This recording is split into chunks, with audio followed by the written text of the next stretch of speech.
नमस्कार, मैं देवेंद्र प्रसाद। प्रस्तुत हैं दोपहर समाचार। अपर मुख्य निर्वाचन अधिकारी विजय कुमार जोगदंडे ने कहा कि राज्य की 5 लोकसभा सीटों पर शांतिपूर्ण मतदान हुआ। राज्य में अब तक प्राप्त जानकारी के अनुसार 55.89% मतदान हुआ है।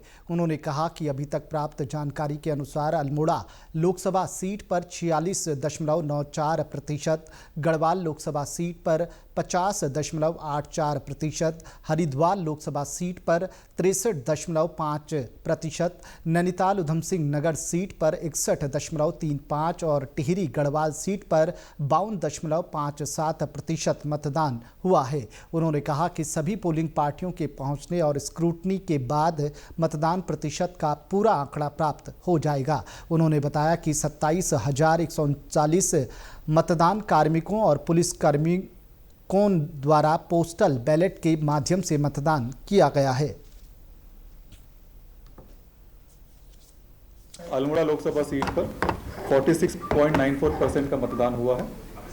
गढ़वाल लोकसभा सीट पर 50.84% का मतदान हुआ है। 50.84% का मतदान हुआ है।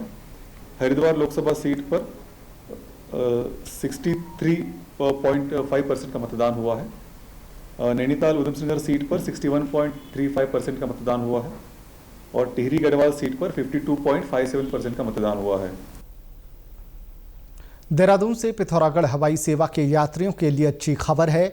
मुख्यमंत्री पुष्कर सिंह धामी ने सोशल मीडिया पर जानकारी दी है कि पिथौरागढ़ देहरादून सेवा अब सप्ताह में 6 दिन उपलब्ध रहेगी।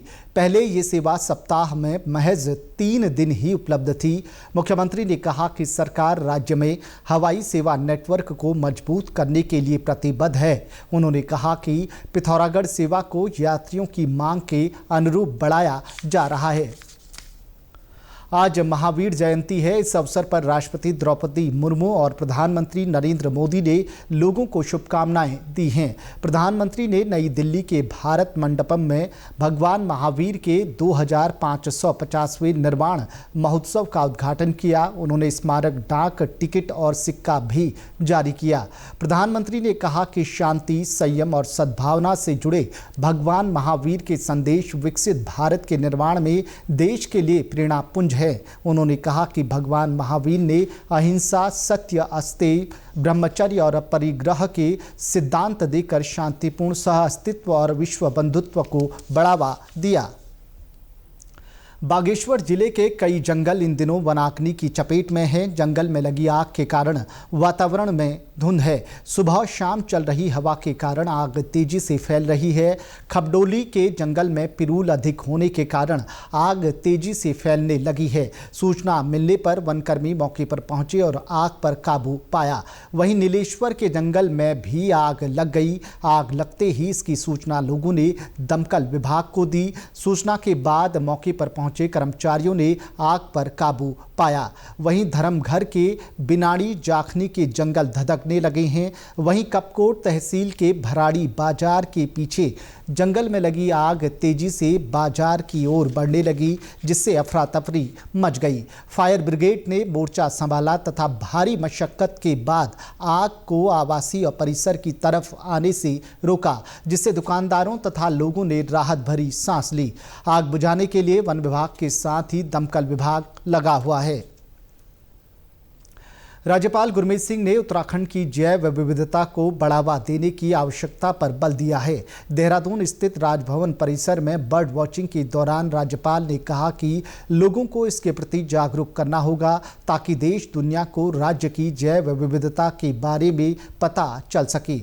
गौरतलब है कि जैव विविधता से भरपूर उत्तराखंड में कई ऐसे क्षेत्र भी हैं जो बर्ड वॉचरों को हमेशा से ही प्रभावित करते हैं। प्रदेश में पक्षियों की विभिन्न प्रकार की प्रजातियां पाई जाती हैं। राजभवन देहरादून और उसके आसपास के क्षेत्र में भी पक्षियों की लगभग 180 से अधिक प्रजातियां देखने को मिलती हैं। तापमान में बढ़ोतरी होने के साथ ही प्रदेश के पर्वतीय क्षेत्रों में पर्यटकों के आने का सिलसिला शुरू हो गया है। इन दिनों नैनीताल, मसूरी सहित अन्य पहाड़ी पर्यटक स्थलों पर सैलानियों की भारी भीड़ देखने को मिल रही है। गर्मी बढ़ने और बच्चों के अवकाश होने से सैलानियों की संख्या में और अधिक बढ़ोतरी होने की उम्मीद है। इसी के साथ अभी तक के समाचार समाप्त हुए। दूरदर्शन समाचारों से जुड़े रहें। मिलते हैं फिर शाम 6:30 बजे के बुलेटिन में। नमस्कार।